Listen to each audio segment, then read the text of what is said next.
আজ সকালে ঘরটা একটু ফাঁকা পেয়েছি, নচেত এই ঘর গোছানো তো আবার সকাল সকাল কোনোভাবেই সম্ভব না। রুডি আজ বেরিয়েছে একটু সকালে দরকারে, ততক্ষণে আমি আমার কাজটা সেরে নিচ্ছি। বিশেষ করে এই বেডটা কখনোই ভালো করে গুছিয়ে রাখতে আমি পারি না, কারণ বেশিরভাগ সময় ওর ওয়ার্ক ফ্রম হোম থাকে। সকালে ঘুম থেকে উঠেই চোখ খুলে ওর প্রথম কাজ ল্যাপটপটা খুলে বসা। ইচ্ছে থাকলেও মনের মতন করে গুছাতে আমি পারি না। আর যেহেতু ঘরটা ফাঁকা, সেই সুযোগেরই সদ্ব্যবহার আর কি। তোমাদের সাথে আড্ডা দিতে দিতে মহারাজ এসেও পড়েছে। এখনই ঘরে ঢুকে শুরু হবে বেডটার উপরে হুজ্জুতি। কি আর লাভ হলো আমার এত কষ্ট করে গুছিয়ে। তবে আজ সকাল থেকে শুরু হয়েছে মারাত্মক বৃষ্টি। এবছর আষাঢ় মাসটা পুরো বৃষ্টি সাথে করে নিয়েই এসেছে। আগের বছর এত বৃষ্টি হয়নি জানো তো। এই বছর এই মাসটা তার নামের যে মাহাত্ম্যটা সেটা একদম শুরু থেকেই বজায় রেখেছে। গরমটা রয়ে গেছে, সারাদিন প্যাচপ্যাচে বৃষ্টি, চারিদিকটা স্যাঁতস্যাঁতে একদম। আমার বৃষ্টি ভালো লাগে, তবে এমন পিটির পিটির বৃষ্টি না, ভারী অস্বস্তি হয়, কোনো কাজ করা যায় না। সকাল সকাল বৃষ্টি হলে কাজে বেরোনো কি অসুবিধা, না কোনো জামা কাপড় শুকোচ্ছে ঠিকঠাক ভাবে, ঘর বাড়ি কেমন জল জল হয়েছে, চারিদিকটার কি বাজে পরিস্থিতি, কি যে অবস্থা।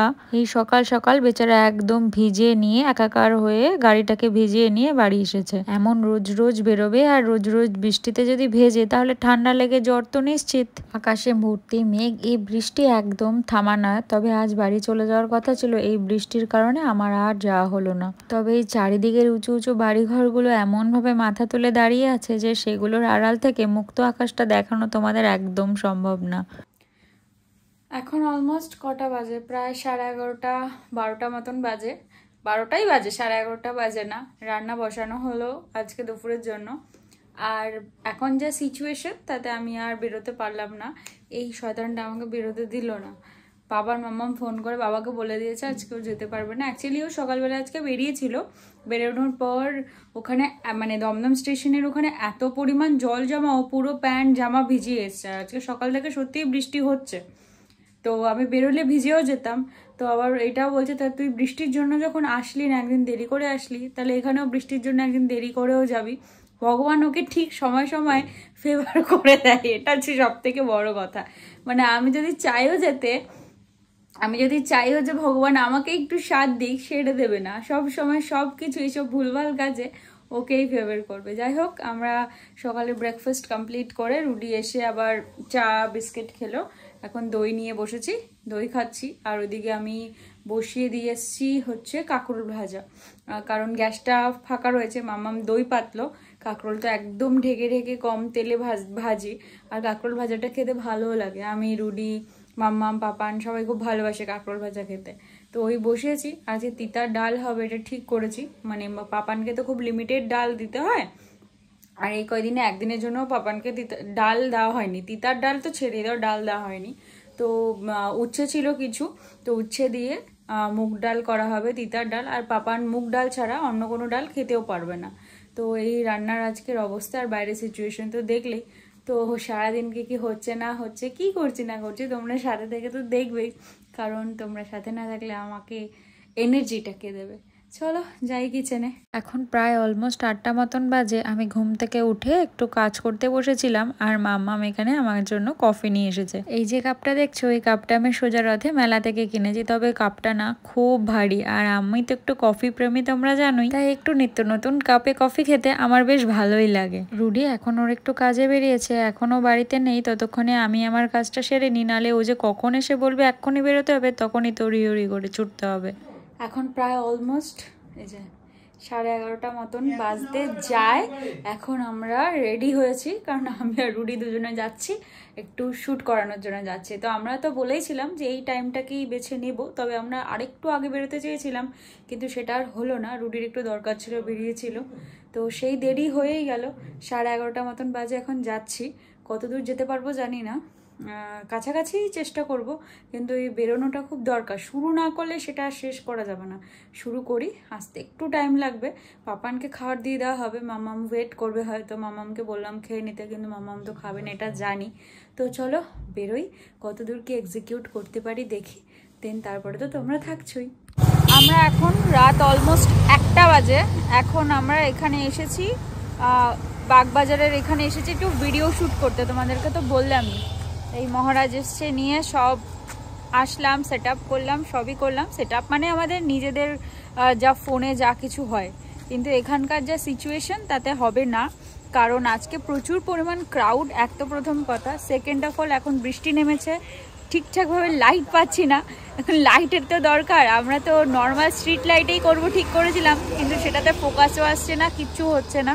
মানে রেডি হয়ে এই সময় এখানে আসাটা একদম বেকার, একদম বেকার হলো। আর কি বলবো, কিছু বলার নেই। তো কি করব এখন, আপাতত যা বৃষ্টি পড়ছে যেই রকম একটু দাঁড়াতে হবে, নাহলে যেতে পারবো না। মাঝ রাস্তায় মানে পড়বো একদম বৃষ্টির মুখে, একটু দাঁড়াই, দাঁড়িয়ে দেখি আরও একটু চেষ্টা করে যে যদি কিছু করা যায় দেন তারপরে বেরোবো, এইটাই ভেবেছি। দেখা যাক কি করতে পারি, কত দূর করতে পারি। এত দূর এসেছি আর কিছু করব না সেটা কি করে হয়। তবে যে যে জিনিসগুলো নিলাম মন মতো যেমন চেয়েছিলাম, মানে আমি এতদিন এটাই ভাবছিলাম যে রুডিকে দিয়ে কি করে ইউটিলাইজ করানো যায় ব্যাপারগুলো, যখন আমার কাছে সেই ইকুইপমেন্টস আছেই সেটাকে ইউজ করতে পারছি না শুধুমাত্র একার জন্য। তো এটাই ভাবছিলাম রুডি কতটা এক্সিকিউট করতে পারবে ব্যাপারটা, কিন্তু একদম ঠিকঠাক। এখানে একটু লাইটের প্রবলেম হচ্ছিল তোমাদের বললাম, তাও সেটাকে উপেক্ষা করে একটা কিছু নেওয়া হলো। তবে এখন এই পজিশনটা এসেছিলাম একটু নেওয়ার জন্য, লোকেশনটা চেঞ্জ করে। আমরা ওই দিকটাতেও গেছিলাম, ওই দিকটা হচ্ছে শেষ, তোমাদের দেখাই, ওই যে ওই দিকটা শেষ। আর বৃষ্টি কী লেভেল জোরে পড়ছে দেখো, মানে আরেকটুখানি সময় দিলেই আমাদের হয়ে যেত, কিন্তু সেটা পসিবল হলো না। আর এদিকে অলরেডি এই অবস্থা, আমরা এখন আটকে গেছি এইখানটা, দুজনে মিলে দাঁড়িয়ে রয়েছি। কারণ আমাদের এই পজিশনটাতেই যা করার করতে হবে, করে এখান থেকে বাড়ি চলে যাব। আর দরকার নেই, মানে আজকের মতন শেষ, কালকে তো আমি বাড়ি চলে যাব। তো আজকে যা এখানে করার করে নিয়ে চলে যেতে পারতাম, কিন্তু সিচুয়েশান এতটাই কমপ্লিকেটেড এখন হয়ে গেল যে কিছুই করতে পারবো না। আর আমরা সঙ্গে ছাতা নিয়ে আসিনি, আমি সঙ্গে ছাতা নিয়ে আসলে রুডি ছাতা ধরে ফোন কাজটা করতে পারতো, আর আমি মানে ওখানে আমার মতন টেক দিতে পারতাম, কিন্তু কিছুই হবে না, কারণ বৃষ্টিতে সব কিছু ভিজে যাবে, আর সেটা আমি একদমই চাই না। তো মোটামুটি যতটুকু বের করেছি তাদের দুটো বের করতে পারবো, কিন্তু তারপরেও ওই যে যখন করতে পেরেছি সেটাকে তখন ছাড়বো কেন, তাই আবার চেষ্টা করছি। এই যে এইখানটাতে রুডির গাড়ি দাঁড়ানো, এই যে বেচারা হাঁটাহাঁটি করছে, রাত্রেবেলা ঘুরে টুরে এসে আমাকে আবার ঠিক নিয়ে এসছে ভিডিও করার জন্য। তোমাদের বললাম না, মনে ইচ্ছা থাকতে হবে আর একটু দুজনের মধ্যে আন্ডারস্ট্যান্ডিং থাকতে হবে, তাহলেই সব কিছু হবে। আমরা ভেবেছিলাম আজকে আসবোই না, কিন্তু এই আসবো না আসবো আসবো না আসবো করতে করতে ঠিক চলে আসলাম, আর হয়েও গেল। তো এরকম করেই বেরোতে হবে, মানে আমরা ভাবছিলাম যে একদিন বেরোতে পারলে আমরা ঠিক বেরোতে পারবো, তো আজকে অলরেডি বেরোতে পারলাম। তো নেক্সট উইক থেকে চেষ্টা করবো এরকম করেই বেরোনোর, মানে ঘরে বসে থাকলে না বসেই থাকতে ইচ্ছা করবে, একবার বেরিয়ে গেলে পরের দিনগুলোতে মানে একটা ব্যাপার হয়ে যায় যে না বেরোতে পারবো। যাই হোক, এই হচ্ছে এখন পরিস্থিতি। বৃষ্টি, একটু গঙ্গাটাকে তোমাদের আসলাম আর দেখাবো না সেটা কি করে হয়। চলো আজকে অন্য জায়গায়। আর আজকে সত্যি কথা বলতে তোমাদের অবভিয়াসলি একটু ভূতনাথে নিয়ে যাব সামনে দেখা করাতে। এই হচ্ছে আমাদের রাতের গঙ্গা। মানে আমার মন খারাপ হলে সব থেকে যেই জায়গাটা টানে, বা আমার মনে হয় যে কখনো কাউকে কিছু বলতে পারছি না বা কিছু করতে পারছি না, যেই সময়টা আমার, যেই জায়গাটা আমার সব থেকে বেশি টানে সেটা হচ্ছে এই গঙ্গা। মানে বিশ্বাস করো, সমুদ্র আমাকে এত বেশি মানে টানে না যতটা আমাকে গঙ্গা টানে, যে এসে একটু 2 মিনিট বসে থাকো এই তাহলেই ঠিক হয়ে যাবে। যাওয়ার সময় তোমাদের একটু ভূতনাথে দেখা করিয়ে নিয়ে যাব, সামনেই তো শ্রাবণ মাস, তো খুব বেশি পরিমাণ ভিড় ভূতনাথে। আসার সময় দেখলাম, এখন তো প্রায় অনেকটা রাত, জানি না এখন কী লেভেল ভিড় আছে, তবে গঙ্গার ঘাটে এই সময় এই ভিড়ে আমরা এর আগে অনেকবার এসেছি, থাকতে দেয় না 11টার পর অবধি, কিন্তু আজকে দেখলাম যে প্রচুর লোকজন আছে, সবাইকে থাকতেও দিচ্ছে। মানে গঙ্গার ঘাটে প্রচুর মেয়ে ছেলে সবাই মানে বসে আড্ডা দিচ্ছে, গল্প করছে, ভূতনাথের ওখানে পুজো হচ্ছে। তো এই হচ্ছে সিনারিও। চলো এখন একটু দাঁড়াই, দেন তারপরে আর কয়েকটা টেক নিয়ে বাড়ি যাব। আমরা এখন জাস্ট এসে দাঁড়ালাম একটা জায়গাতে, কারণ যেই পরিমাণ বৃষ্টি হচ্ছে আমরা বাড়ি যেতে পারছি না। আর মোটামুটি যা নামিয়েছি তাতেই সন্তুষ্ট থাকতে হবে, এর থেকে বেশি কিছু করতে পারবো না। তার কারণ মানে ওয়েদার যেই রকম হয়ে গেছে আমাদের বাড়ি যাওয়াটাই ডিফিকাল্ট, না হলে আরও কয়েকটা টেক নেওয়া যেত, কিন্তু যা হয়েছে আজকের জন্য এনাফ। তারপর তো আমি বাড়ি গিয়ে কিছু বানাবোই, কিন্তু মানে যেমন হচ্ছিলই না, তার থেকে যে হয়েছে কিছু বের করতে পেরেছে এটাই অনেক। কাল বাড়ি গিয়ে তারপর বসবো এডিটিংয়ে, দেখি কি বের করতে পারি আউটপুট। মানে আমার আর রুডির এরকম ফার্স্ট ডে শ্যুট না, এর আগে একটা হয়েছিল নর্মাল, মানে এরকম শ্যুট আজকে ফার্স্ট ডে। তো যাই হোক, একটা ভালো এক্সপিরিয়েন্স এই বৃষ্টির মধ্যে। তোমাদের ওয়েদারটা দেখাই, দাঁড়াও। এই যে আমরা দুজনে এরকম দাঁড়িয়ে রয়েছি, মুষলধারে বৃষ্টি তো হয়েই চলেছে। আমরা আকাশটা যদিও দেখেই বেরিয়েছিলাম, একদমই বৃষ্টি ছিল না তখন। তবে এখন কি যে বাজে পরিস্থিতিতে ফেসে গেছি। তবে বৃষ্টি ভেজা রাতটা দেখতে তো মারাত্মক সুন্দর লাগছে।